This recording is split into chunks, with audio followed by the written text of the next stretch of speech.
the video on social media, you can WhatsApp us 01437 764455, or you can drop us a message direct on the Pure West Radio inbox. And anything that's received by WhatsApp or on the Facebook, we won't reveal your name. We'll just talk through your points of view.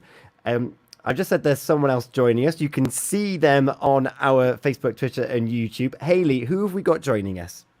So we've got Becky from Purple Dog UK. We met, it's only this year we met, Becky, I believe. Yeah. We met in a networking event, and we've been to a few since. And we talked about your social media and, you know, how to use social media and for business. That's sort of what we were talking about. So it really fits with tonight that you're in to help us understand how to manage social media the best. So how do you manage your social media the best? Well, it's quite interesting, isn't it? Because even when you messaged me to send me the link, I was like, well, I don't have my notifications on. So if you message me 5 minutes before the show, I won't necessarily be able to see it. So definitely one of the things that I do, whereby obviously I train with social media, I manage social media for some clients, and obviously do a lot of social media myself. A big thing that I learned very quickly, and I've been doing it for 10 years, and obviously it's changed over time, is I don't have notifications on. I'm really conscious, because otherwise it would just ping all the time and be a constant distraction. And if you have them on, there's that draw, isn't that, instantly? And even if you're putting off going to your phone or your desktop or whatever is pinging at you, you're being distracted by it anyway. So whatever you're trying to focus on, you're then not fully focused on. So I turn all of my notifications off, and then I have key times of the day when I will go in and check in and catch up. And that's even with working and managing social media for clients, because I think then you're just more conscious of how you use your time, and you can sort of go into whatever platform or whatever intention that you've got to this, when you open up your phone or you open up your desktop, with what am I actually coming on social media to do? So is it that you're there to go in and post and create some content? Is it that you're there to engage with your followers or connect with people or respond to comments? So that then, because it's so easy, isn't it, that you open your phone and you're like, what was I on here to do? And, you know, 20 minutes later, you're like, I still can't remember what I came on here to do. So I think it's definitely a case of having that intention before you open any app. What is it that I'm on here to do? And it might be, oh, actually, I'm here for 20 minutes to entertain myself, and I'm going to watch funny dog videos or have a bit of a light relief. Which is just as important as we said earlier as well. There was a little bit of connection issue there, but they're only on a small little section there. I'm just going to ask Tammy first. Tammy, do you have your notifications on? I do.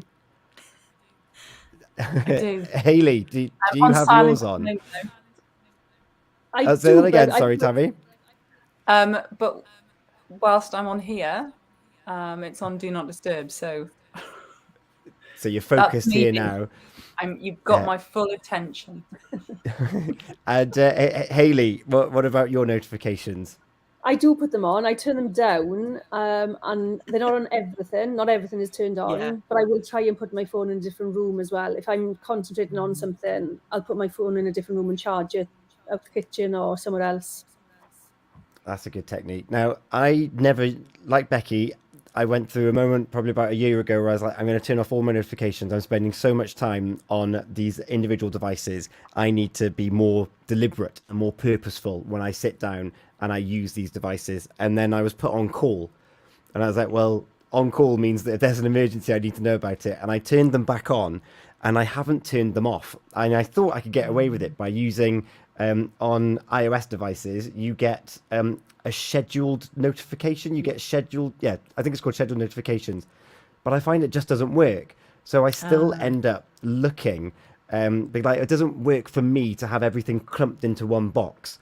So I'm still I'm now actively looking for the notification in case I've missed one in the scheduled summary.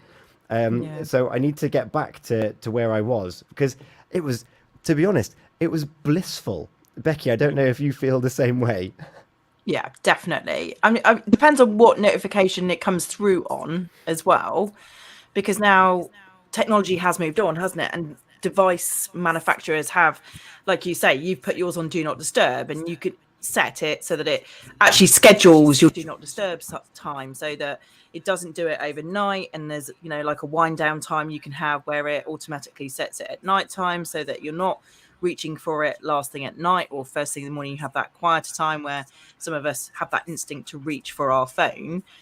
And some of them now allow you to sort of set different focuses, don't they, and decide which notifications will come through. So that might be worth looking at as to whether you can set it so it's just that one notification. I find as well, like different, where I use it for business, I use a tool called Sprout Social. Different social media scheduling tools will also allow you to turn off and on some notifications.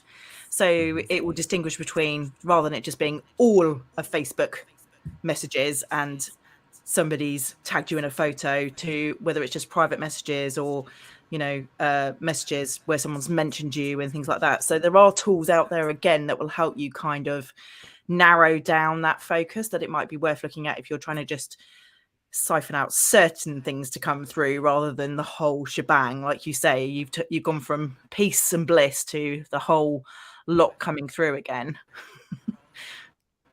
Can I just jump in really quickly? I really I agree with you, Becky, there, just having that clarity, that intent. Can you hear me, Tom? I think he's frozen, is he? Hayley, can you hear me? Yeah, I can hear you. Ah, right, okay. Tom, maybe. With connection here, I'm not sure if you can still hear me, but there seems to be an issue with connections coming. So technology when it works. I mean, what you just, no screen. Tammy, go for it. I'm going to stay quickly. We can hear you through. Okay. It was just to kind of say, to follow on from what Becky said about just having that clarity and that intent to actually, whether it is that do not disturb, whether it is turning everything off, etc., but also, and just from a personal point of view, is actually prioritizing, say, family time. So I will deliberately leave devices in a separate room, the kitchen, for example, with just when I'm with the family, just sitting down and winding, so the children have my attention. And I'm mindful of that, regardless of what else is going on my social media platforms, those notifications that are kicking in. It's about prioritizing what's important to me, which is that family time.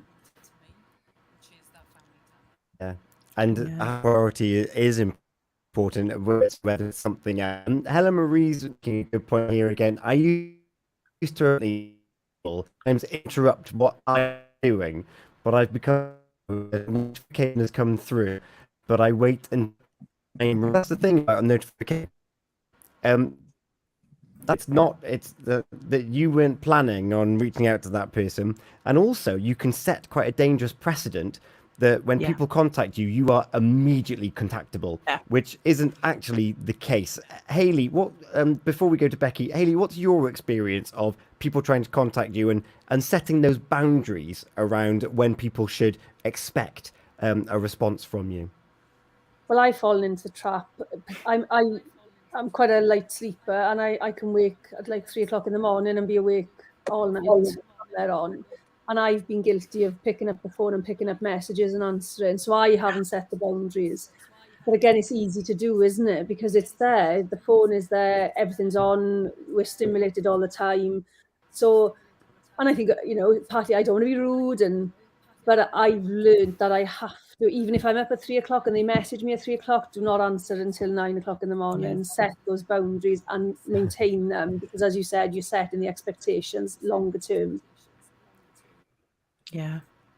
I do this. You can set it up. Awful.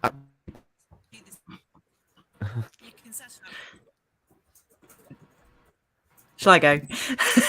You can set up as well, like auto messages, can't you? Particularly for your direct messages.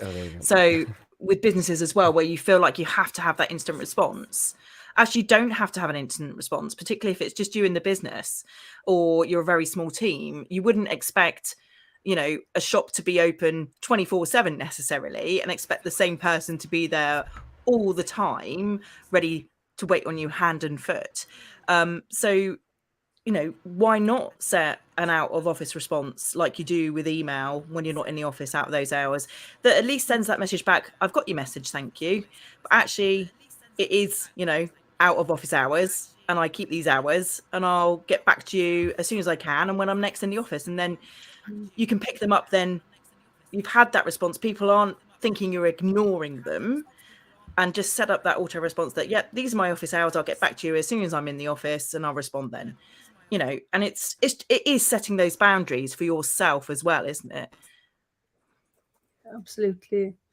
I see a lot of children having their phones. And then The connection's not great Go on, tonight, Hayley. is it? No. it's no, I was really just gonna struggling. say- I think the weather has turned. Yeah, Yeah, that's the thing. I just think I see a lot of children with their phones. I know I've worked with children who they can't put their phone down for fear of missing a notification from their friend, a message, not being part of a conversation. And the phone is there until 3 o'clock in the morning, they're awake, and then they fall asleep because they have to fall asleep.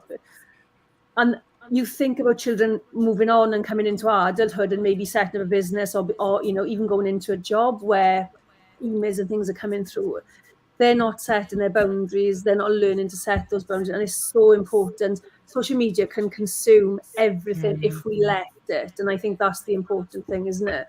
So are there any tips or tools that we could use, that we could think about? I know you've said about the notifications and the intent. I've not thought about having an intent to go on social media because I lose my focus. So maybe I'll have to write it down. But are there any other tools that we could use to help us out? I mean, on a desktop, there's certainly lots, isn't there, in terms of setting, you know, apps that will block you so that you're focusing on what you should be doing. And there are apps that will kind of do it on a phone as well, so that you can restrict like your screen time, and so that it sort of sets the amount of time you're allowed to have on an app a certain day on your iOS device. So if you find it really difficult, perhaps putting in some of those things, starting with perhaps looking at how often you are on those apps to start with on a daily basis, and maybe just bringing it down maybe by 5 or 10 minutes at first, so you don't feel like, oh my God, this isn't working, I can't get access to what I need when I want it. But it's then bringing it down bit by bit, so you're being more intentional about how often you're spending on your devices. So that's definitely one thing of looking at in your screen time settings. Actually, how much time do I want to spend on Instagram or Facebook or every day, and trying to reduce it bit by bit, so it's not like a sudden shock where it's cold turkey. Yeah, I'm sure that wouldn't be quite as successful.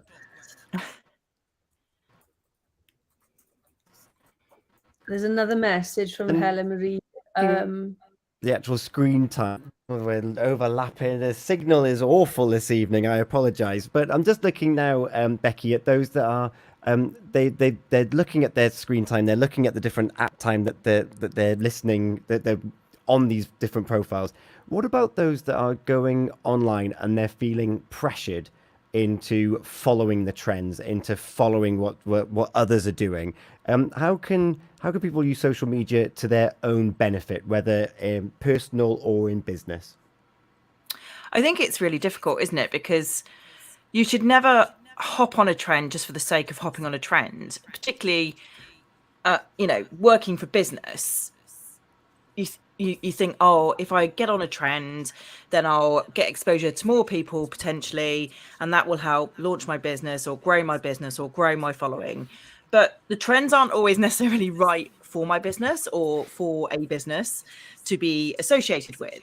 So sometimes jumping on something just for the sake of jumping on something isn't, again, that conscious, deliberate decision, and actually thinking about what do you want to achieve. So when you're on social media, you should be on social media for a reason. whether that's growing your audience for a business, whether that's engaging with a community, whether that's for personal use to connect with friends and family. And so jumping on a trend without necessarily thinking about why you're jumping on a trend isn't necessarily going to help. And yes, there's that fear of missing out and wanting to join in, but you should almost take a deep breath and ask yourself, is this right for me to be doing? And how am I going to be seen? And the internet, unfortunately, does stay around for quite a while, doesn't it? So sometimes thinking consciously about, well, this might be fun now, but how's this going to look in 5 days time or 10 days time or 5 years time potentially? Because even if you think, oh, I can delete it, we've all seen circumstances in the past where people have perhaps said something and reacted too quickly, or videoed something and then thought about it later, and then it's come a cropper later where actually they might have thought they've deleted it, but it's very easy to screen record or screenshot something in an instant where it then gets shown to someone else in a different context, and it can be taken out of context. That's the thing with social media and comments and things like that. It's so easy to have the context taken out of it, and emojis may help a little bit, but it's not the same as talking to someone either on the phone or even better still face to face. Yeah, make a point there about you quick to reply, and that hastiness, and the fact that we can tweet something that's very short, very sharp, very snappy, no real context, and we can start shooting out all these different thoughts. And being hasty and not very good could get you into a lot of bother, where actually if you counted to 10 and you thought about what you were going to say, you might actually come up with a completely different term of reasoning. What's your experience of hasty replies? I think I've certainly seen some. I think it's really easy to do, particularly when you're not face to face, isn't it? When you're in the comfort of behind your phone or behind a keyboard, it doesn't feel quite the same internet as if you look someone in the eye and say it to their face, and have the opportunity for someone to respond to you, to your face. And I think sometimes we just need to think about, would I say this to someone's face? And even if I would, is the context going to have the same meaning if I type it onto a screen and someone reads it on a screen later? And we've talked about timing as well, isn't it? Just because I'm feeling this in this moment, and it might be read like an hour, 2 hours, 3 hours later by the person that you're expecting to see it, you've forgotten about it by then. However, they've been stewing about it, and for the next time they see you or the next time they come across you, and it's escalated because you haven't been able to have that chat or have that body language that says a little bit more than just that curt response or ill-thought response on a very hasty, quick keyboard. Yeah, and I suppose that is a problem, isn't it, Tammy, whereby the hold is connected by this watering. We can all have a chat, but what we don't know about these words on our screen is delivered, the intent behind it, the individual sense of humor when they are at home with other people.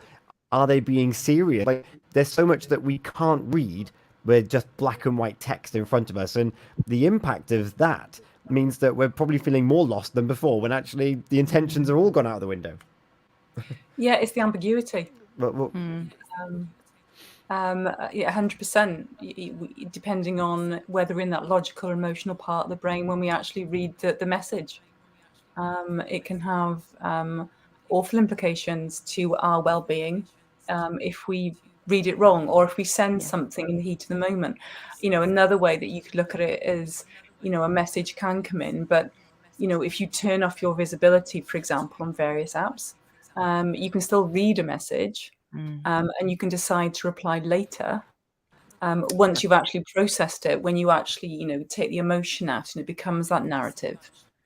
So, there are ways, but it's just being clear in your own mind, and just being focused and in control. I mean, we spoke about control earlier, Hayley, didn't we? I think the intent for me has been a big learning today. I think using social media for a reason, And even, as you said, even if it is for connecting with friends and family, that's fine as well. But knowing that that's what I'm going to do for the next 20 minutes, I think that would be quite impactful, actually, for my usage. And actually, rather than just scrolling, if you're wanting to connect with friends and family, well, go to their page or profile or message them directly rather than just scrolling mindlessly. If you think, oh, who haven't I talked to for a while, or I haven't seen them come up on my feed for a while, what are they up to? Perhaps going to their profile, having a look, and maybe sending them a little hello and a reconnecting, rather than just, as you do, you get on, you scroll, and then it comes up with all sorts, doesn't it? And not necessarily the intention of you connecting with who you were, it would be useful and valuable for you to connect with, rather than just whatever comes up on the algorithm. Yeah. So again, what are your top tips? Oh, no, you go, Hayley. Go. No, go on, it's fine. Go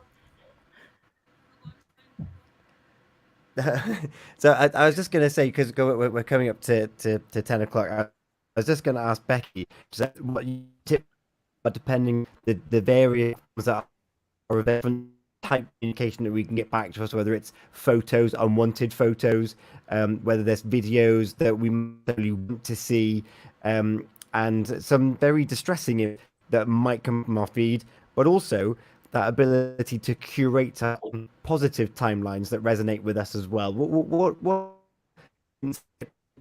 people can better to manage their own personality and their own mental health? You're breaking up a bit, so I'm going to take what I think you said. So I think you said about the algorithm and perhaps almost tailoring it to make it better for your own mental health and what you want to see. So if you're seeing images or videos that you don't like, you can, on pretty much all of the platforms, there are settings. They're normally hidden on a 3 dots or a little hamburger menu. As they come up, you can say, actually, I don't want to see this type of post anymore. And also, if you're feeling quite low and that there's lots of negative things or certain types of things, it's almost like the algorithm's learned it wrong. You can almost go in and reset the algorithm by searching for more positive things. So maybe it is a case of searching for well-being quotes or motivational quotes or positive, and those kind of things, or cat videos or dog videos or whatever makes you smile. Looking for those kind of things, or again on your social media, using the search toolbox. And the more you do that, the more the algorithm kind of learns, actually, this is what this person wants to see. And it kind of almost resets and you'll see more of those things. So if you're searching for certain things and they're slightly negative, then you're likely to see more of those things, unfortunately, because that's how the algorithm works. Whereas if you sort of finding it, you're getting those things that's not what you want, try retraining it and looking for things that actually uplift you, and following some accounts and unfollow accounts that actually don't make you smile or do make you feel down. Don't worry about upsetting someone. Most accounts don't necessarily say, oh, so-and-so's unfollowed you or so-and-so's unfriended you. You don't have those kind of notifications. It just doesn't come up in their feed anymore. So that's definitely one of the things to do, is to kind of, if you have to retrain it yourself, do so. You can definitely do that. Yeah. Hayley, what was the point that you were going to make before our lines crossed? You're asking me something. I've got a terrible memory. I don't know. I can't remember. That is no problem.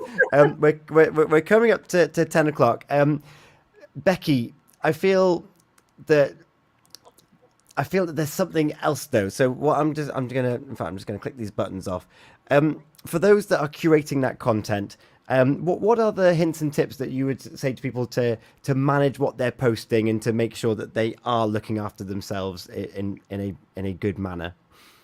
Yeah, I mean, I think you need to be thinking about what you're posting, and it's very simple things about what time you post, and also, even if you're sharing the highlights of your holiday, it's thinking about, well, actually, do I want to be posting about the fact that I'm miles away from my house at the moment? Thank you very much. For all and sundry to see that I'm not at home at the moment. And just being a bit conscious about those kind of things, isn't it? Because you can get caught out really easily And as well, you know, if you've taken the day off school or you've taken the day off work for whatever mental health reasons you may need, then thinking about how you're using social media on that day, for example. You know, because sometimes we do just need a day out for our own mental health, but trying not to be caught out with these things as well. So it is really about how you consciously use it, both in terms of posting and receiving, I think. And the theme of this evening, we're looking at kindness and dignity in using social media as well. And that's, again, you've just said that posting and receiving that information. If you feel that you've posted something or and you're worried that you may have caused offence, or you didn't realise you caused offence, and then you get some negative comments back to you, is there a method out of that spiral? It's generally better, because if you start drawing attention to negative things on a post and you keep contributing to that conversation, that's just going to draw more eyes and other people to that post. So the best thing you can do is say, and this is for business and personal people alike, I'm going to direct message you to carry on with this conversation, and then take it off the public eye and take it to either direct message or text or actual phone call or actual in person, have that conversation. Because it's very, like we were saying, it's very easy to be misunderstood or get the context wrong. But of course, more people weigh in, you're going to feel more anxious, more frustrated. You're going to feel like there's more people that you've got to answer to. And the more people that do that with the lovely algorithm, the more that's going to be shown to more people. And then you've suddenly got more attention on what is a potentially negative situation that was never meant to be potentially negative situation. So if you can take it to direct message to deal with that person, or better still, conversation or in person, then that's a much better way of dealing with it, both for your own sanity and for getting that communication across to the right person in the right way. Yeah. And are there any other tips that, like, anything else, the broad brush approach then to social media usage in general that you want to say, but before we move on? So we're moving on to the implication, so of those negative messages that we have, the implication it can have on our mental and physical health. So but before we break for a song or two, a broad brush approach looking at social media, what's kind of what wisdom can you depart on us this evening? I mean, I think essentially it has to be use it because you're enjoying it. And if you stop enjoying it, then don't do it anymore, whether it's that platform or all of social media, or finding the platform that's right for you and a community that's right for you. And that goes for business as well. At the end of the day, if you're not finding a benefit and enjoying using it, then it's time to perhaps look at another platform or an alternative way of connecting with people that actually is enjoyable for you. Thank you so much. Hayley, do you have any last comments or questions you want to ask Becky? Not that I can think of. I think I'm still perplexing over the intention. I've got that to do now. That's my intention for the rest of the week. I'm more intentional, but I think it's a good reminder for people how to use and manage social media, because it can become all consuming. So just thank you for just giving us those hints and tips tonight. Yeah. And Tammy? Really informative. I really like the discussion about, if you're not enjoying it, use different platform, use it, a different way to communicate. And the only way that the kind of light bulb for me is, I really don't like horror films. Why would I put myself in of an evening watching a horror film knowing that it's just going to give me anxiety? And I'd just be like this most of the night. So yeah. If a social media channel isn't working for you, if you're not enjoying it, go and find an option. Go and find something else. There's always options. Yep. So thank you. Yeah. Becky, thank you so much for joining us this evening on Healthy Minds, Better Lives. If you're listening and something that Becky has said has resonated with you, we'd love to hear from you. 01437 764455 is the WhatsApp number. You can send us voice notes or messages there, or you can also message us anonymously on Messenger as well, or you can comment on the social media feed that you might be watching this on. Hopefully it's working for you, and but we're going to take a moment now. Becky, thank you once again. We're going to come back. We're going to talk about the implications of what can happen if we end up staying in a place that we might not feel welcome at. If we're stuck watching a horror film, which is might be stuck on Twitter because that's where you think your friends are and that's where you think the latest news is. But is it working for you? That's such an important point. Thank you, Becky, for making that. That if it's not working for you, if it's not bringing joy to your life, why are you there? You don't. Yeah. There's no one forcing you to be there. So thank you so much. We're going to have Boston play for us 6 minutes past 10 o'clock here this evening. And you're listening to Pure West Radio.